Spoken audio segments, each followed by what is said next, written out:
So the next thing we're going to examine with conjoint analysis is determining how important each of the attributes are in the overall decision process. So is price a very important attribute or sort of just a minor attribute when people make decisions? Now look at this formula.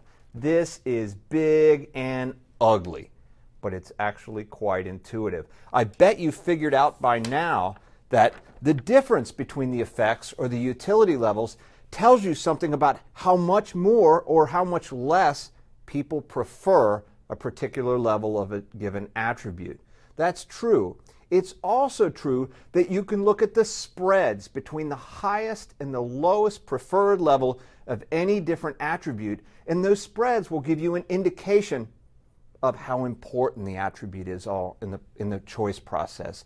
So for example, if I looked at brand, the highest preferred level is 0.56, and that's with the High Flyer Pro brand. The least preferred is the long shot at negative 0.60.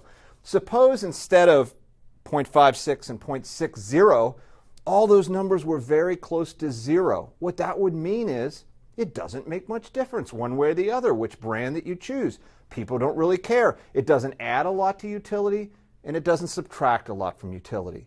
So intuitively, that tells you that the higher the spread between the most preferred and least preferred level, the more important the attribute is.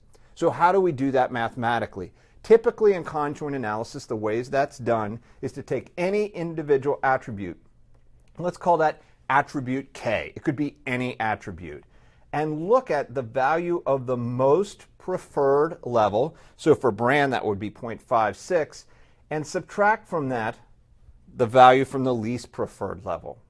Now the least preferred level, because these always add up to 0, is typically going to be a negative number. So it's going to be minus a number, right? It's minus a negative number, so that this whole numerator will be a positive number.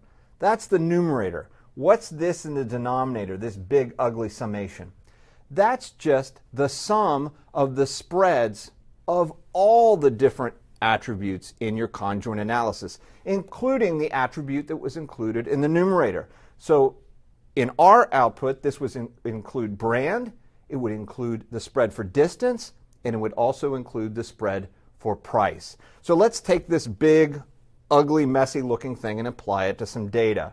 So in our golf ball example, the attribute importance of distance is, okay, where did I get that? For distance, the least preferred level is 0.48, the most preferred level is 0.36, and that is the difference between that positive and negative number. Remember, that turns into an addition.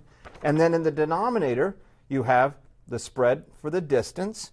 You also have the spread for the brand is sitting here, and you have the utility spread for the price, and that gives you 0.24. And mathematically, I suspect a lot of you can intuitively understand that that number always has to be between 0 and 1, because whatever is included in the numerator is also always included in the denominator, and that bounds that number between 0 and 1. And because of that, the typical way that this is interpreted as, this is the percent decision weight of a particular attribute. So distance in our example receives 24% of the decision weight.